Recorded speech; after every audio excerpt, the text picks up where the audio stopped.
Many classic WWE finishers are spoken about regularly amongst fans as great moves that people enjoy watching. Whether it's the RKO, sweet chin music, or a shooting star press, these are all moves that get discussed consistently when fans think about the best of the best, but that means that a lot of fantastic moves end up getting overlooked. 5. The Rack Attack by Nikki Bella. Nikki Bella often gets unfairly judged by a lot of wrestling fans simply due to the fact she was often seen as the face of WWE's Divas era, a time when women's wrestling wasn't at the forefront of the company. When she first joined WWE, Bella was undoubtedly green and needed to make improvements, but that's exactly what she did. Bella became an accomplished performer inside the ring, and her Rack Attack ended up being a great finisher. Seeing her lift her opponents and then drop them down onto her neck was impactful, but it did unfortunately cause her legitimate neck problems. 4. The Final Cut by Goldust.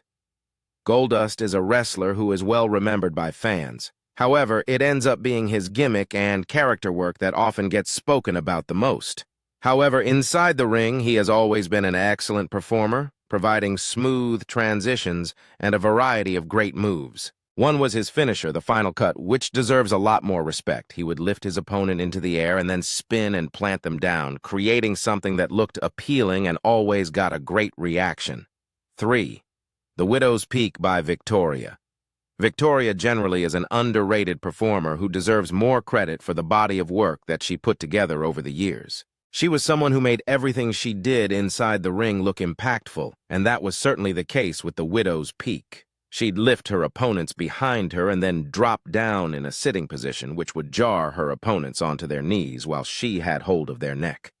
It was a brutal move, and one that should be talked about a lot more. 2.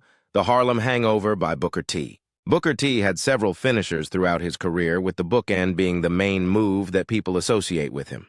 That's something that gets spoken about a lot. And while it was a good move, his Harlem Hangover was superior, but it never gets mentioned amongst the great moves. This is largely due to how infrequently Booker T would actually use this. He only brought it out for big moments, meaning some fans likely don't even know about his high-flying finisher that saw him flip from the top turnbuckle to deliver a leg drop on his opponent. 1.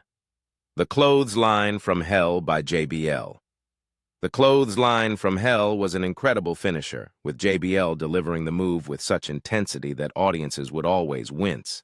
It had a real connection every time, looking fantastic, but it is not often spoken about amongst the very best finishers. The reason for that is because so many wrestlers deliver lariats and clotheslines that it isn't seen as special as other moves. However, there's no denying that JBL's version was special and stood out in comparison to others.